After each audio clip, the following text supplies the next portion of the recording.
네, 반갑습니다. 네. 주님께서 오늘 우리에게 주시는 말씀은 고린도전서 10장 31절입니다. 고린도전서 10장 31절입니다.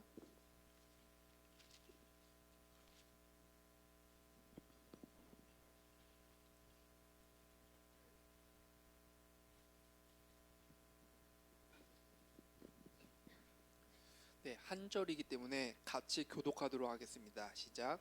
그런즉 너희가 먹든지 마시든지 무엇을 하든지 다 하나님의 영광을 위하여 하라. 네. 저는 어렸을 때 이 말씀을 들으면 너무 이 말씀이 좀 억압적이지 않나라는 생각을 했었어요. 그죠? 모든 일을 다 하나님의 영광을 위하여 한다고 하면은 내 일은 좀 할 수가 없지 않나라는 그런 교만한 생각을 어렸을 때부터 했었는데요. 어, 이러한 생각은 이런 것이죠. 이제 아무리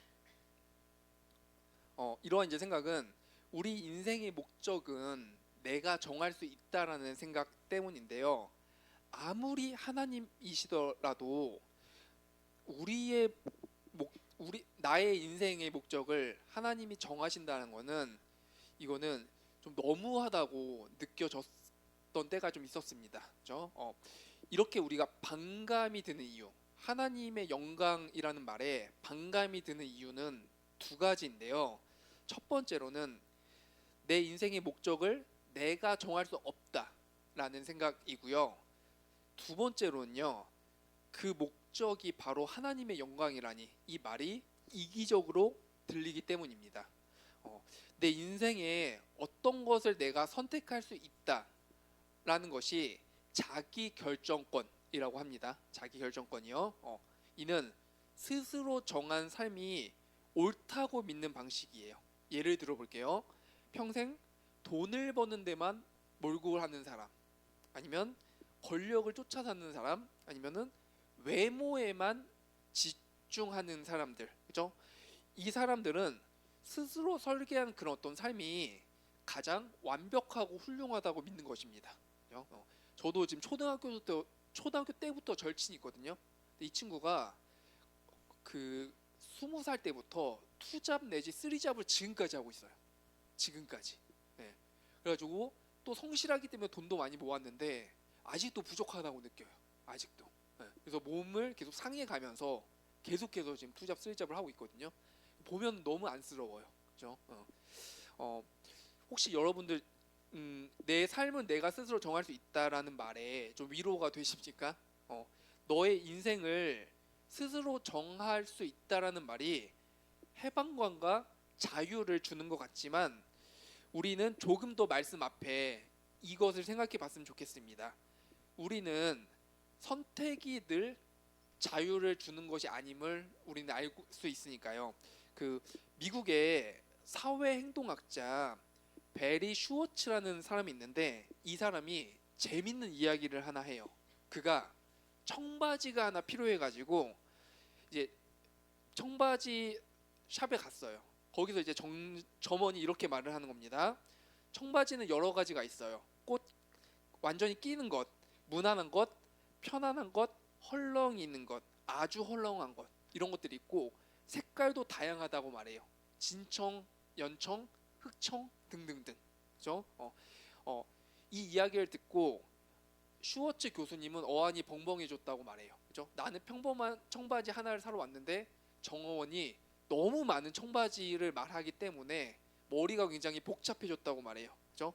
그는 결국 청바지 하나를 사는데 반나절을 소비했다고 말을 합니다. 다 입어봐야 했으니까요. 그죠? 우리가 직면하는 선택들의 수가 늘어날수록 우리는 오히려 혼란스러워집니다. 그죠? 치킨이 먹고 싶다고 우리 생각을 해봐요. 그러면은 배달 어플에 들어가면은 치킨 바로 고를 수 있나요? 아니죠. 그죠? BBQ, 프라다, 노랑치킨 또 뭐가 있어요? 그죠? BHC, 그죠? 뭐 처갓집, 교촌치킨 등등. 그죠? 그죠? 여기서 선택을 쉽게 할 수 있습니까? 없죠. 그죠? 그렇다고 다 시켜 드실 거예요? 그죠? 네. 그렇진 않잖아요, 우리가. 그죠? 선택의 개수가 너무 많으면은 우리는 오히려 자유를 느끼지 못하고 혼란스러움을 느끼게 됩니다. 그죠? 오히려 다양한 가능성에 대한 어떠한 제한이 우리를 해방시켜 주는데요. 규칙에 따라 결정할 때는 우리는 굳이 매번 힘든 결정을 할 필요가 없게 되어요. 오히려 우리는 규칙 안에서 하나님이 주신 어떤 규칙 안에서 또 안정감과 편안함을 느끼게 되는 겁니다. 그렇죠? 이처럼 우리 인생도 마찬가지인데요. 우리가 우리 인생을 잘 안다고 한다면은 우리에게 인생이 굉장히 즐겁겠죠. 그죠? 그러나 우리는 우리 인생을 잘 모르죠. 그죠? 하물며 어떤 직업을 가져야 되는지조차 우리는 잘 몰라요. 그죠?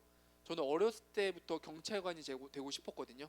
그게 꿈이었지만은 지금은 전혀 다른 방향으로 계속해서 흘러오게 되었어요. 그뿐만 아니라 직업이 어떤 직업을 가져야 될지, 그리고 가정에서 어떻게 내가 좀 커야 되는지, 자녀를 양육해야 되는지, 교육은 또 어떻게 해야 되는지, 이런 것들 앞에서도 우리는 굉장히 모르는 것들이 많습니다. 그렇죠? 인간관계 여러분들 쉽습니까? 어렵지 않아요. 그렇죠? 저도 아무리 그렇죠? 사람들을 겪어봐도 인간관계는 더 힘들어지는 것 같아요. 그렇죠? 이러한 이제 개념에 대하여 이제 팀 켈러 목사님은 다음과 같이 말하는데 우리 같이 한번 읽어보겠습니다. 시작.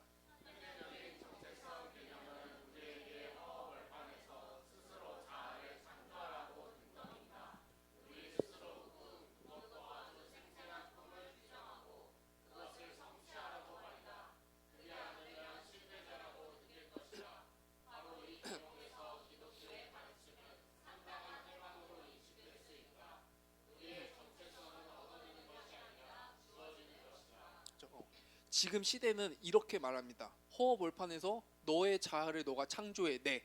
이 말이 굉장히 좋은 말처럼 들리지만은 절대 좋은 말이 아닙니다. 오히려 우리를 더 혼란스럽게 만들 뿐입니다. 예를 한번 들어볼게요. 우리가 회사에 입사를 했다고 해봅시다. 요즘에 SK 하이닉스가 대세라고 합니다. 그죠? 그래서 연봉 얼마라고 할까요? 우리 연봉을 그래도 잘 나가는 회사이기 때문에 8천? 8천? 그죠? 8천이라고 해봅시다. 그죠? 8천이고 우리가 입사를 했는데 우리의 이제 팀장님이 직속 상사잖아요. 팀장님이 우리에게 이렇게 말해요. 아무런 업무 지시도 하지 않고 이렇게 말해요. 회사에서 뭘 하든 신입사원 너의 자유야. 그리고 일을 너가 알아서 센스 있게 창조해내라고 말을 하면은 이것이 우리에게 자유일까요? 그죠? 직장에서 상사가 센스 있게 일을 너가 알아서 해 이 말이 굉장히 힘들지 않나요? 그죠?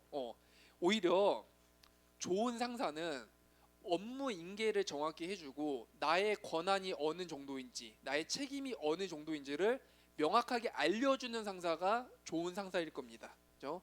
제가 예전에 영어 강사로 근무했던 학원이 세 군데가 있는데 저는 영어 학원에 입사라고 표현할게요. 입사를 하게 될 때 늘 그 학원 원장님의 경영 철학과 그 학원의 시스템을 보고 입사를 했어요.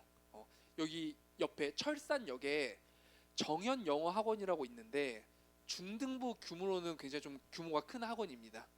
제가 그곳에서 강사 생활을 오래 했었는데 그랬던 이유는 그 학원의 시스템과 커리큘럼이 굉장히 깔끔했기 때문이에요. 그죠? 영어 전문 학원으로 문법, 독해, 듣기 선생님이 구분되어 있고 이 세 선생님이 한 팀을 이루고 있어요. 그죠? 그리고 1년 동안 선생님이 나가야 될 진도표가 명확하게 있었어요. 그죠? 그러니까는 그 안에서 저는 어느 정도의 편안함을 느끼면서 즐겁게 강사 생활을 했었는데요. 그리고 또 학생들도 레벨별로 수업이 되기 때문에 레벨이 제 기억에 8개의 레벨이 있었거든요. 기초반부터 이제 뭐 미라클 반까지 아이들 입장에서도 이제 자기와 맞는 레벨 아이들이 수업을 들으니까 어떻겠어요? 더 그죠? 편하고 이해가 잘 되었겠죠. 그죠? 그래서 이제 학생 선생님 모두 원활하게 수업을 했었는데요. 그뿐만 아니라 그 학원 원장님이 교회 안수 집사님이셨거든요. 그래서 이제 저를 좋게 봐주셔가지고 그 학원에서 일을 오래 했던 것도 있는데, 그 원장님이 경영 철학이 그렇게 뛰어나요. 그리고 저는 지금까지 여러 제가 이제 학원 원장님들을 만나봤지만은 그 학원 원장님만큼 본심을 잘 숨기면서 학원을 뛰어나게 운영하는 분을 본 적이 없어요. 근데 단순히 자기의 본심을 숨기는 게 아니라 또 선생님이 어떤 실수를 했을 때는 좋게 용납해주고, 그리고 학부모님 중에 좋은 학부모님도 있지만 가끔은 그쵸 좀 이제 안 좋으신 학부모님도 있으면은 굉장히 선생님한테 이제 뭐라고 하시는 분도 있거든요. 그럴 때 원장님이 총대를 메고 먼저 나서 가지고 그 학부모님을 막아 주셨어요. 그죠? 굉장히 좀 좋은 상사 분이셨죠. 그죠? 그래서 그분을 보면서 우리 하나님께서도 이러한 성품을 갖고 있지 않을까. 그죠? 우리에게 어떠한 자유와 재량권을 주시되, 하나님의 법 안에서 자유와 재량권을 주시고 우리가 어떠한 실패를 하더라도 용서를 해주시고 다시 기회를 주시는 이러한 하나님이 우리 하나님일 겁니다. 그렇죠? 그리고 이제 이 다음으로 한 가지 또 살펴볼 거는 제가 아까 말했던 부분입니다.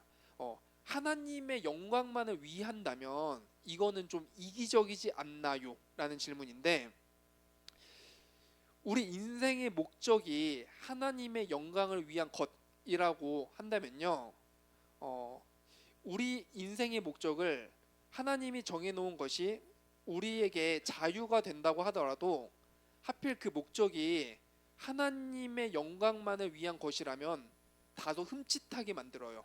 아무리 하나님이시더라도 다소 이기적으로 들리게 됩니다. 여러분들 영화 배우 중에 브래드 피트 아시나요?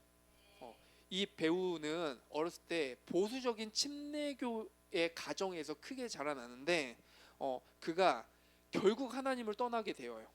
그 떠난 이유가 뭐냐면은 하나님께서 자기 자신을 찬양하라는 말이 너무 이기적으로 들렸기 때문에 자신은 하나님을 떠났다고 말을 합니다. 이는 브래드 피트뿐만 아니라 비그리스도인들도 우리에게 던질 수 있는 그런 질문인데요.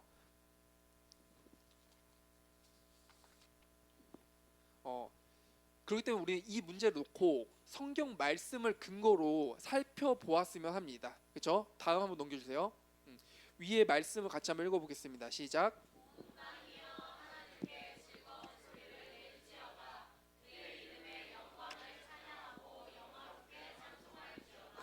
아멘. 네. 윈 문장에서는 이렇게 말하죠. 시인이 하나님께 즐거운 소리를 내라라고 명령을 하고요. 또 그 밑에 보면은 영광을 찬양하고 찬송하라라고 명하십니다. 이 두 가지 명령은 두 가지가 아니라 하나인 건데요. 히브리시의 전형적인 평행법이라 하는 구조예요. 즉 하나님을 즐거워하는 것과 영화롭게 하는 것이 하나라는 것입니다. 그렇죠? 따라서 하나님을 영화롭게 하라, 하나님께 영광을 돌려라는 말은 하나님을 즐거워하라라는 명령과 같습니다. 이는 17세기 영국에서 만들어진 웨스트민스터 소요리 문답 1문에서도 이 말씀을 근거로 똑같이 말을 하고 있는데요. 넘겨주세요. 질문이 이렇게 됩니다. 인간의 제일 되는 목적은 무엇입니까? 목적들이라고 했어요? 목적이라고 했어요? 단수로 지금 질문하고 있습니다. 대답도 단수로 받는 거예요. 한번 읽어볼게요. 시작.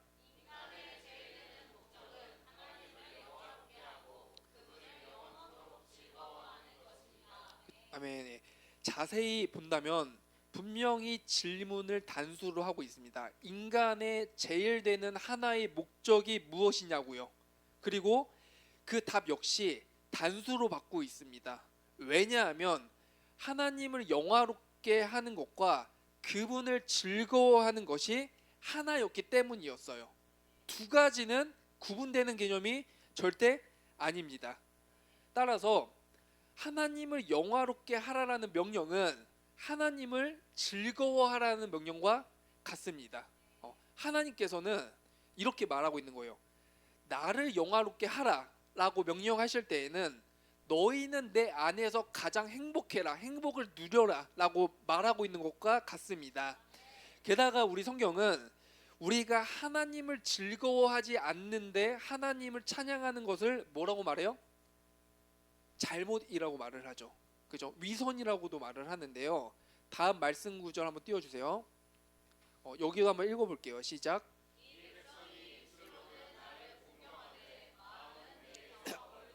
네, 여기서 공경하다라는 단어는 찬양하다라는 의미도 가지고 있습니다. 즉 예수님께서는 즐거워하는 마음 없이 공경하는 것, 찬양하는 것이 잘못되었다고 말하고 계시는 건데요. 우리의 예배와 찬양이 단순히 의무라고 한다면은 하나님을 영화롭게 할 수 없을 거예요. 그죠? 오히려 하나님을 즐거워하는 그런 마음으로 예배와 찬양을 드려야지만 하나님께 영광을 돌릴 수 있게 되는 겁니다. 그죠? 이러한 의미에서 성경은 하나님을 기쁘게 찬양하라라고 말하고 있는 겁니다. 그죠? 그리고 예배뿐만 아니라 우리 삶 가운데서도 우리가 하나님을 즐거워할 수 있지 않습니까? 그죠? 제가 아버님이 이제 목회를 오래 하셨는데 제가 초등학교 때 저희 아버님 교회에 권사님이 딱 한 분 계셨는데 그 권사님의 삶이 참 녹록치가 않았어요. 그죠? 그 아들이 있고 며느리가 있는데 며느리가 이제 집을 떠나고 자기의 손녀와 손주가 이렇게 있었는데 손녀와 손주를 키우셨어요, 이 권사님이. 그리고 그뿐만 아니라 그 동네에서 이제 리어카를 끄시면서 이제 좀 어려운 생활을 하셨는데 지금 이제 이런 태양볕에서 불구하시고 권사님이 이렇게 리어카를 끄시던 모습들이 좀 제 기억에 남아 있어요.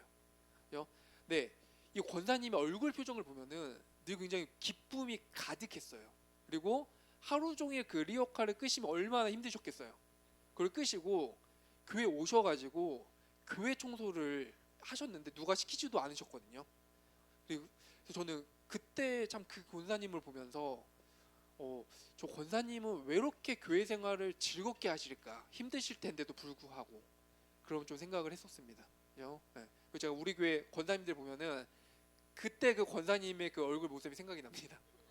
네, 네, 우리 교회 권사님들 네, 얼굴이 너무 이렇게 좋습니다. 아멘. 예. 이제 예배에서뿐만 아니라 우리는 단순한 삶 가운데에서도 하나님을 즐겁게 누릴 수가 있습니다. 그 권사님처럼요.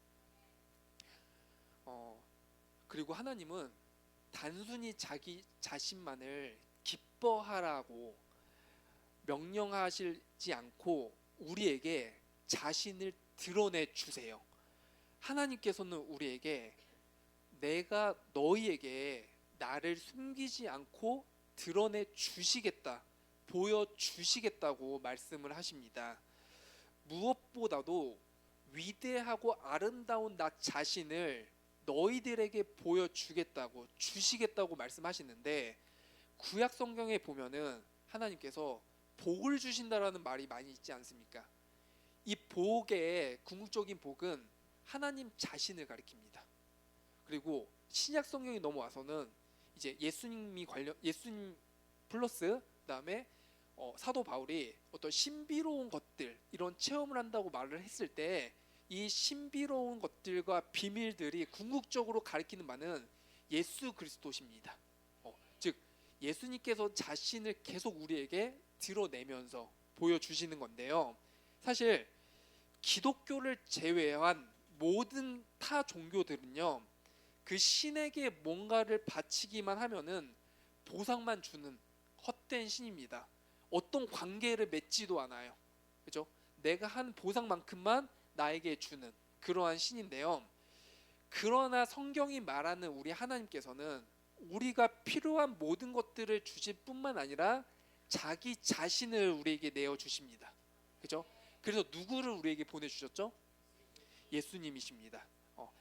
하나님을 즐거워하는 것이 우리의 목적이 되게 하기 위해서 예수님이 하신 일이 있는데요. 히브리서는 예수님의 십자가 사역을 가리켜 이렇게 말을 하고 있습니다. 넘겨주시겠어요? 이제 거의 다 왔습니다. 같이 한번 읽어보겠습니다. 시작.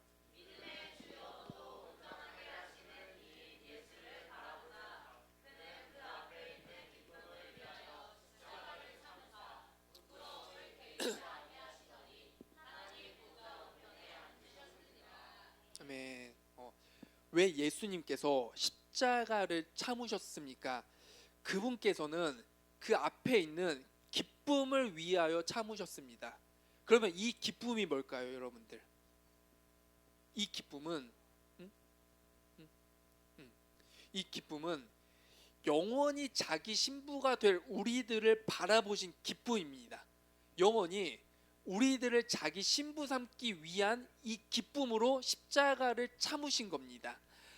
한편으로 십자가에서 예수님은 상상을 초월하는 고통을 겪으셨지만 또 다른 한편으로는 자신의 죽음으로 아름답게 변할 우리들의 모습을 보시면서 가슴이 벅차오르셨습니다. 이 그리스도를 바라보면 우리가 이 세상에서 겪는 잠시의 어떤 환난과 고통을 우리 역시도 견뎌낼 수가 있습니다. 왜냐하면 예수님과 같이 연합된 그 날들을 고대하면서 바라본다면은 잠시 잠깐의 고통을 우리가 견뎌낼 수 있겠지요. 예수님처럼요. 그리고 예수님께서는 우리를 아름답게 여겨주시고 여겨주실 뿐만 아니라 우리를 가장 아름답게 만들어 가세요. 예수님께서는 신부인 우리들에게 이렇게 말씀을 하고 있어요. 있는 그대로 너를 신부로 즐거워하고 사랑할 거야. 그리고 너를 가장 아름답게 만들어 갈 거야 라고 말씀을 하십니다. 우리를 기뻐하시기 위해 하나님의 진노와 저주를 받으시고 고통을 당하신 우리의 신랑이신 예수님께 나아가시길 바라겠습니다. 예수님을 더욱 알아갈 때 우리는 하나님을 가장 즐거워하게 될 것입니다. 그러면 우리 인생의 목적이 어떤 나의 명예와 성취에 있는 것이 아니라 자연스레 하나님께 영광이 돌려지게 되는 삶이 될 겁니다. 우리 같이 기도하겠습니다. 믿음의 주요 또 온전하게 하시는 이인 예수를 바라보자. 그는 그 앞에 있는 기쁨을 위하여 십자가를 참으사 부끄러움을 개의치 아니하시더니 하나님 보좌 우편에 앉으셨느니라. 우리를 영원한 신부 삼기 위하여 십자가의 고통을 겪으신 그리스도를 바라보게 하여 주시옵소서. 그리스도를 바라보며 하나님을 더욱 즐거워하는 우리의 삶이 되게 하여 주시옵소서. 한 주간 살아가는 동안에 우리 삶 가운데서 하나님을 더욱 즐거워하는 마음을 심어 주시옵고 그로 인해 하나님의 영광이 돌려지게 하여 주시옵소서. 예수 그리스도의 이름으로 기도드립니다. 아멘. 네, 저희 오늘 들은 말씀 기억하면서 우리 미랄 찬양하시고 우리 같이 기도합시다. 네, 찬양